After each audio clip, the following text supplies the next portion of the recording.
Morning students, जैसा कि हम लोग टेंस सीखते आ रहे हैं और पिछले क्लास में हम लोगों ने प्रेजेंट इंडेफिनिट टेंस के बारे में जानकारी प्राप्त किया था। प्रेजेंट इंडेफिनिट टेंस मैं आपको प्रेजेंट टेंस के चारों काइंड्स को एक एक करके मैंने बताया था कि आपको डिस्क्राइब करेंगे। तो पिछले क्लास में मैंने आपको प्रेजेंट टेंस का पहला टेंस का मतलब प्रेजेंट इंडेफिनिट टेंस या इसको हम लोग सिंपल प्रेजेंट टेंस भी कहते हैं, इसके बारे में हम लोग पूरा चर्चा किए थे कि प्रेजेंट इंडेफिनिट टेंस किसे कहते हैं, हिंदी में कैसे डिफाइन कर सकते हैं, अंग्रेजी में कैसे डिफाइन कर सकते हैं, कैसे हम लोग पता कर सकते हैं कि ये जो सेंटेंस है ये प्रेजेंट इंडेफिनिट टेंस का सेंटेंस है। तो इसके बारे में सारा बात को हम लोग चर्चा किए थे और इसके अलावा उसके स्ट्रक्चर के बारे में भी हम चर्चा किए थे कि प्रेजेंट टेंस किस प्रकार से है और कैसे हम लोग इसका स्ट्रक्चर का निर्माण कर सकते हैं, इसको कैसे हम लोग बनावट कर सकते हैं। हमारे कहने का मतलब ये प्रेजेंट इंडेफिनिट टेंस है, इसके बनाने का नियम क्या है, ये सारे बातों की चर्चा हमने क्या किया था उस वीडियो में जो कि प्रीवियस में आपको दिया गया था, बनाया गया था।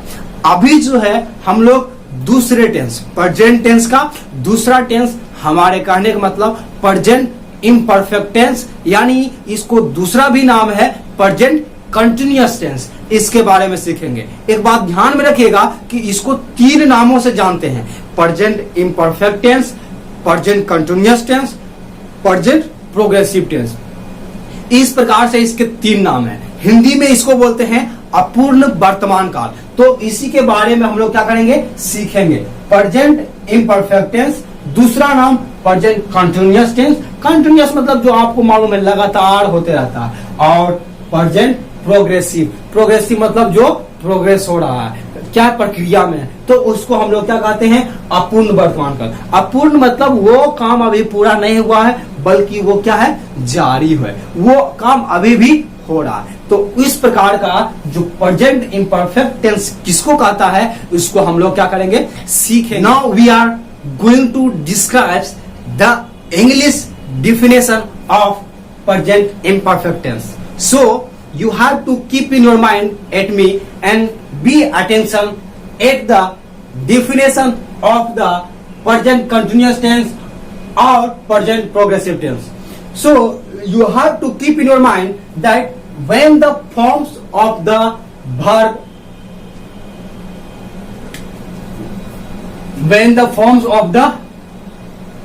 not sentence, verb. I have told you in the previous classes that first of all you have to keep your mind, you have to focus your mind on the verb of the sentence.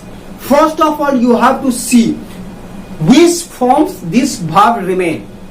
If you will find the verb is remain in is, are, am plus V4 forms, you have to keep in your mind the verb should be in this form, then you have to say that this sentence belongs to present progressive tense या present imperfect tense. So you have to focus your mind on the verb of the sentence.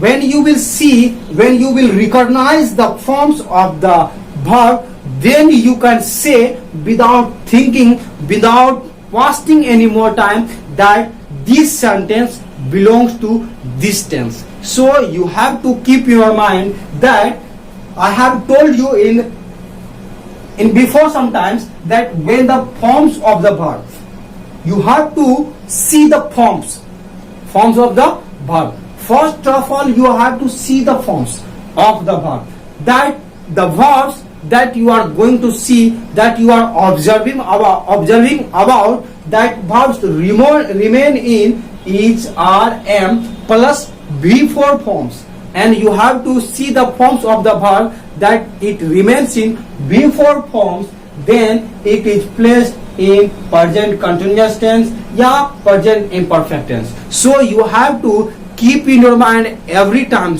that the verb of the sentence when it remains in is, are, am forms, and also main verb it should be in V4 forms. You will see there will be two types of verb, helping verb and main verb. helping verb should be in is or am forms and the main verb should be in be for forms. When you will see like this in the sentence, then you can say this sentence belongs to present progressive tense. So I hope that you have understand it and you have recognized to know that the sentence that this belongs to in the tense. Example, you have to know that we will try to understand the example of the tense. I mean to say present progressive tense. You have to see this example. Rohit is writing a letter. First of all, you have to see which is the verb in this sentence. You know that Rohit is writing a letter is a sentence. You are singing a song. This is a sentence. But you have to see what is the verb in this sentence. What is the verb?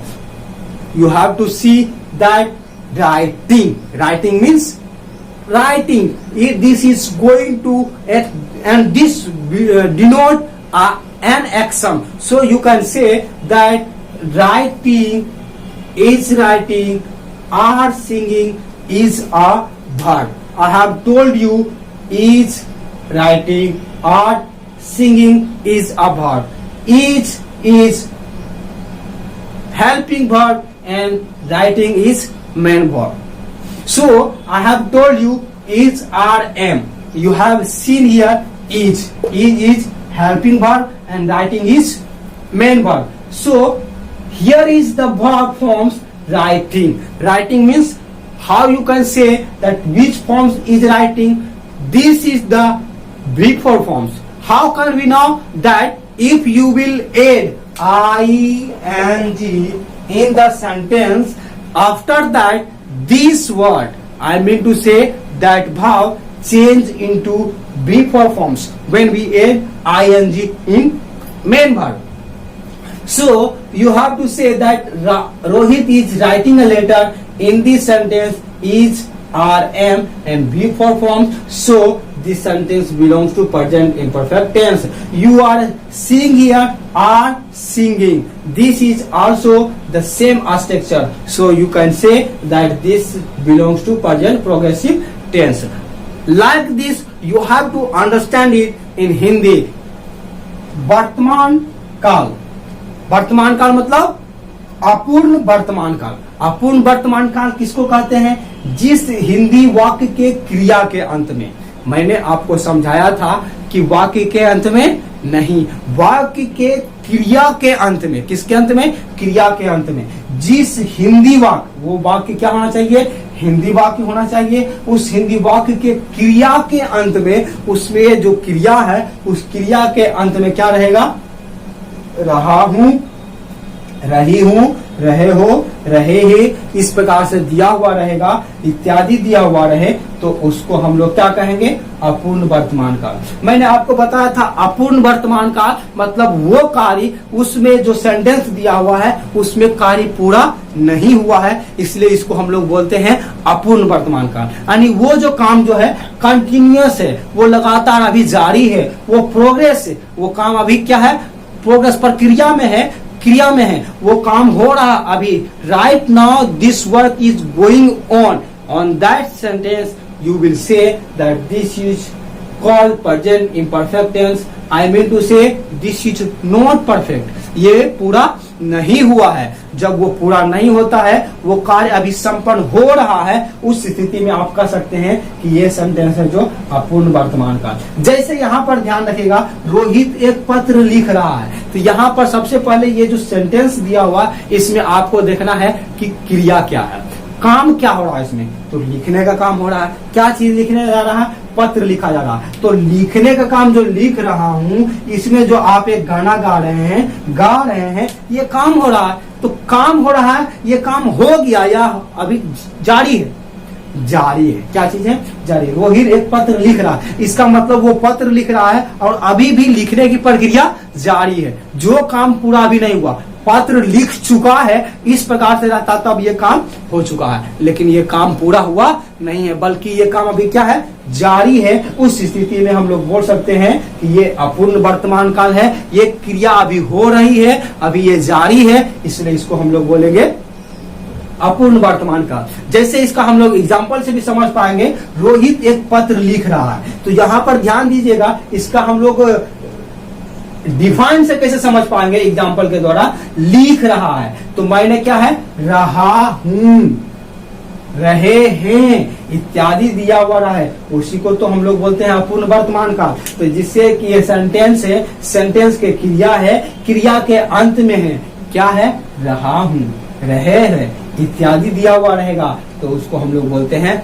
अपूर्ण वर्तमान काल। तो मैं आशा कर रहा हूं कि ये आप यहां तक क्या किए हैं, समझ गए हैं। नहीं समझे तो जरूर कमेंट में पूछे और उसको मैं उत्तर देने के लिए अक्सर प्रयास करूंगा। तो आगे हम लोग चलते हैं और सीखेंगे इसके स्ट्रक्चर को, कि कैसे हम लोग इसके स्ट्रक्चर को बना सकते हैं, कैसे इसके स्ट्रक्चर को समझ सकते हैं, यानी इस सेंटेंस को प्रेजेंट इम्परफेक्ट टेंस के बनाने का क्या नियम है, इसके स्ट्रक्चर क्या है, इसका बनावट क्या है, उसको हम लोग अब समझने का प्रयास करेंगे। मैंने आपको बताया था कि किसी भी जो टेंस है, उस टेंस का जो हम लोग सेंटेंस ये लिखते हैं, ये सेंटेंस 6 भागों में होता है। Affirmative, negative, interrogative plus negative, WH plus negative होता है। तो चलिए हम लोग उसका स्ट्रक्चर भी सीखने के लिए बढ़ते हैं आगे। प्रेजेंट कंटिन्यूअस टेंस का स्ट्रक्चर इस प्रकार से है। जैसे कि हम लोग इसका स्ट्रक्चर को, यानी कहने के मतलब इसके बनावट को हम लोग इस प्रकार से सीख सकते हैं। अफर्मेटिव सेंटेंस में subject plus is are am plus V4 plus object रहेगा। तो यहाँ पर ध्यान रखिएगा, किसी भी प्रकार का जो प्रेजेंट इम्परफेक्ट टेंस का जो वाक्य है, उसको हम लोग ट्रांसलेट करने के लिए इस स्ट्रक्चर के अनुसार क्या करेंगे, बनाएंगे, ट्रांसलेट करेंगे। तो हम लोग यदि वो अफर्मेटिव सेंटेंस रहेगा तो सब्जेक्ट के तुरंत बाद इज आर एम देंगे और वर्ब का चौथा रूप देंगे। कौन सा रूप देंगे, चौथा रूप देंगे, और उसके बाद ऑब्जेक्ट रहेगा। ऑब्जेक्ट का मतलब और जो अदर वर्ड्स भी रहते हैं, तो OW भी आप क्या कर सकते हैं, इसको लिख सकते हैं। OW मतलब अदर वर्ड्स, जो इसके अलावा और अन्य शब्द है। और नेगेटिव की बात करें तो क्या करेंगे, नेगेटिव जो वर्ड नॉट आएगा या नो आएगा, उसको कहाँ रखेंगे, इज आर एम के बाद, जो हम लोगों का हेल्पिंग वर्ब है, उस हेल्पिंग वर्ब के बाद रखेंगे। जैसे सब्जेक्ट इज आर एम, उसके बाद नोट लगाएंगे, उसके बाद क्या करेंगे, वर्ब का चौथा रूप देंगे, ऑब्जेक्ट देंगे। यहाँ पर ध्यान रखिएगा, हेल्पिंग वर्ब भी है और मेन वर्ब है। जब नेगेटिव वर्ड हमको देना होगा तो हेल्पिंग वर्ब और मेन वर्ब के बीच में उसको डालना होगा। तो इस प्रकार से हम बनाएंगे। इंट्रोगेटिव की बात करें तो इज आर एम को, जैसे प्रेजेंट इंडेफिनिट टेंस में हम लोग क्या करते थे, डू डज को सब्जेक्ट के पहले लाते थे, वैसे ही इसमें इज आर एम को सब्जेक्ट के पहले लाएंगे तो वो इंट्रोगेटिव बन जाएगा, और उसके बाद वर्ब का चौथा रूप देकर करके ऑब्जेक्ट देंगे। इसमें ध्यान में रखिएगा कि सारा चौथा रूप ही आता है वर्ब का। अब इंट्रोगेटिव और नेगेटिव दोनों रहेगा तो क्या करेंगे, इज आर एम को पहले लाएंगे और उसके तुरंत बाद नोट नहीं लगाएंगे। ध्यान रखिएगा, जब उसके बीच में क्या करेंगे, सब्जेक्ट देंगे और सब्जेक्ट के बाद ही नोट आएगा। कभी भी आएगा नेगेटिव आएगा, नोट हमारे कहने का मतलब आएगा या नो आएगा, जो भी आएगा वो सब्जेक्ट के बाद आएगा, और चौथा रूप देंगे वर्ब का, और अदर वर्ड जो हम लोगों का ऑब्जेक्ट के रूप में आता है वो डाल देंगे। यदि वो WH क्वेश्चन रहेगा, हमारे कहने का मतलब WH क्वेश्चन वाला जब सेंटेंस रहेगा तो क्या करेंगे, WH वर्ड्स को सबसे पहले लाएंगे और उसके तुरंत बाद इज आर और एम लगा देंगे, और उसके बाद सब्जेक्ट देंगे, चौथा रूप देंगे वर्ब का, और फिर अदर वर्ड्स दे देंगे। और जब क्या रहेगा, WH क्वेश्चंस भी रहेगा और नेगेटिव भी रहेगा, तो उसमें हम लोग कैसे बनाएंगे उसके स्ट्रक्चर को, तो WH वर्ड्स देंगे, इज आर एम लगाएंगे, उसके बाद सब्जेक्ट देंगे और उसके बाद नोट लगाएंगे, और वर्ब का चौथा रूप देकर करके ऑब्जेक्ट देंगे। तो इस प्रकार से इसकी प्रक्रिया है। तो इसको हम लोग एक सेंटेंस में कैसे कर सकते हैं कि 6 रूप को हम लोग दे सकते हैं। जैसे कि मैं यहाँ पर एक हिंदी वाक्य को लिखता हूँ, है ना, वह खाना खा रही है, क्या लिखें, वह खाना खा रही है, वह खाना खा रही है। तो यहाँ पर ध्यान रखिएगा, ये कौन सा सेंटेंस है, एक अफर्मेटिव सेंटेंस है, सीधा वाक्य है, वह खाना खा रही है ना, रहा है, रही है, तो ये क्या हो गया, सिंपल प्रेजेंट इम्परफेक्ट टेंस है। तो यहाँ रहा रही है, तो यहाँ ध्यान रखिएगा ये जो है हमारा अफर्मेटिव सेंटेंस है। तो नेगेटिव सेंटेंस इसको बनाने के लिए क्या करेंगे, वह खाना नहीं खा रही है, वह खाना नहीं खा रही है, तो इज, आर एम और नॉट, बिफोर और ऑब्जेक्ट, इस प्रकार का स्ट्रक्चर से द्वारा क्या करेंगे, इसको बनाएंगे। इसको इंट्रोगेटिव बनाने का रहेगा, क्या वह खाना खा रही है, तो क्वेश्चन मार्क लग जाएगा। यदि इंट्रोगेटिव और नेगेटिव दोनों बनाना है तो क्या वह खाना नहीं खा रही है और क्वेश्चन मार्क लगा देंगे। उसके बाद WH क्वेश्चन के बारे में बात करेंगे। WH क्वेश्चन रहेगा तो क्या करेंगे, वह खाना क्यों खा रही है, वह खाना कब खा रही है, वह खाना कितना खा रही है, इस प्रकार से कोई भी क्वेश्चन आप क्या करेंगे, बीच में यहाँ लाएंगे तो वो WH बन जाएगा। और यदि WH क्वेश्चन और नेगेटिव दोनों रखना है तो क्या है, वह खाना क्यों नहीं खा रही है, वह खाना कब नहीं खा रही है, वह खाना कितना नहीं खा रही है। इस प्रकार से क्या कर सकते हैं हम लोग, सेंटेंस को बदल सकते हैं। तो मैं आशा करता हूं कि आप प्रेजेंट इम्परफेक्ट टेंस के बारे में भी अच्छी तरह से सीख गए हैं और जानकारी प्राप्त किए हैं। तो जरूर अपने तक नहीं रखें, दूसरों को भी शेयर करें, अपने फ्रेंड्स को भी बांटें। मैं आशा करता हूं कि आप बहुत ही चीज सीखे हैं और जरूर लगातार हर एक वीडियो को देखते रहें और शेयर करते रहें। तो मैं आशा करता हूं कि आप क्या करेंगे, सेंटेंस को पहचानने के लिए समझ पाएंगे और टेंस को समझने के लिए भी सीख पाएंगे। Okay, thank you, see you next video.